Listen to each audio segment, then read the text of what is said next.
I think that's also about educating the consumer and saying, you know, you do pay a little bit more for one piece instead of buying 25 fast fashion pieces, which you're just going to throw away. You're going to wear once and throw away, right?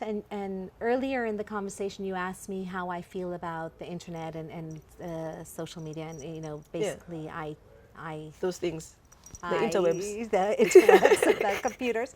I think it's beautiful, but I think it's changed fashion in a way that has disappointed me, because people will take a picture on Instagram and not want to be seen in the same dress again, right? Yeah.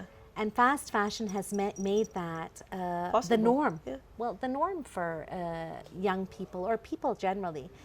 And I think there's something beautiful in people understanding that buying an investment piece and wearing it over and over again is something beautiful, you know? And, you know, more than, what do they say, Livia Firth and Echo Age, they talk about hashtag 30 wears. You know, buy something. And expect to wear it 30 times, if not more. And you know, I'm proud to say as a company, we have clients who've worn their stuff for, you know, 20 years plus. Yeah. So, you know, like you said, creating classic pieces. I think a lot of consumers feel like, oh my gosh, we're paying so much, you know, for this one piece. But to understand the hands behind the garment is something very important for people to realize the environment where the clothes have been made. The living wage. You know, a lot of people talk about minimum wage, but minimum wage is not living wage. No. These are two different things. The conditions under which people who make your clothes are put under. A friend of mine said that she visited a country and women and children are still being chained to their sewing machines. Sorry, what? Chained to their sewing machines because they have to produce a certain number of garments a day. Now, as a company, I understand handling silk, and you know it because I'm wearing these beautiful silk pants of yours. It's not easy, so it takes longer and it takes more time and more concentration. You and I can't ask them to produce 10, 20 pieces a day. In a day, how? Right? So slow fashion has its beauty, and it trickles down, you know, to all the people involved in that cycle. Definitely. Right? Something very important, I think. And I feel like we don't generally get the opportunity to share this part of our sector with the local consumer, because where is the platform to have this conversation? So it's kind of nice that we get to do this now, and hopefully people get to hear about some of the struggles. Yes, every we're week going to sit down and discuss I'll be like, guys, check us out. But listen to the challenges that we face. You should understand why it costs so much money. But anyway, absolutely. But yeah, we have to remember as well, we don't really have a textile sector. So in terms of like creating the weaves required. And, oh my gosh, And like we don't even have cotton. So I even have to get the cotton from Uganda. So the weavers, and then they have to bring it in, and then they have to, the process takes forever. It's taken me like 2 years to get to this. And to refine it. I mean, I can see that this is so finely done. Each thread is perfectly in place. And these are things that take time and money. Definitely. Right? And worth paying for. Yeah. Because it's classic, and I can imagine wearing this for 10, 20 years, 30 years. Give it to your child. Give it to, Yeah, I'll your give it to my daughter-in-laws. Katush, I feel so happy that both of us are wearing natural fabrics. Yeah. As Kenyan designers, I feel so, all of us, I feel, are going towards the natural fabric, the natural fiber route.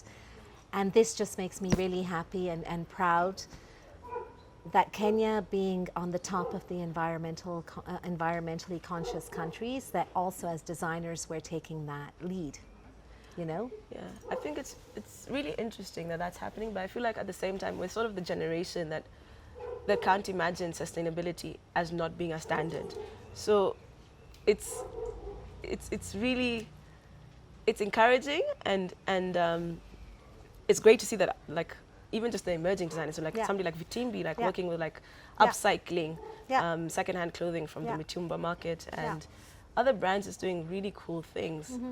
But you see, this is something very interesting because that is your generation now. In ours, the environment was not a major issue, and it's just come out recently. And in fact, I have to admit that it was only after we did the fashion exchange, the Commonwealth Fashion Exchange at Buckingham Palace, when I actually realized the importance. We've always, as a company, used natural fabrics, but it was only that 2 years ago when I was told that fashion is the second biggest polluter in the world, next to petroleums and plastics. I never knew this.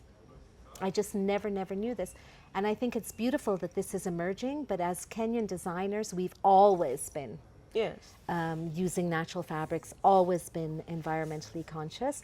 So I think we have an edge above others. We haven't been polyester consumers. We have not been, you know, using unnatural fabrics. So this is an edge for us, I think.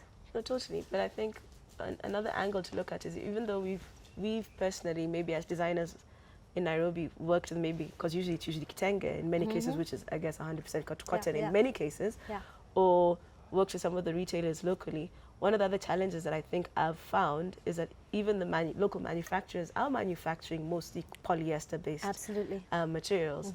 And so it's becoming very challenging even just to source locally, because their argument is that it's cheaper for the final consumer to buy the polyester-based fabrics. And I wonder if it's to some extent based on the fact that they're competing with mitumba, because now the local consumer has this perceived idea of what an item of clothing should cost.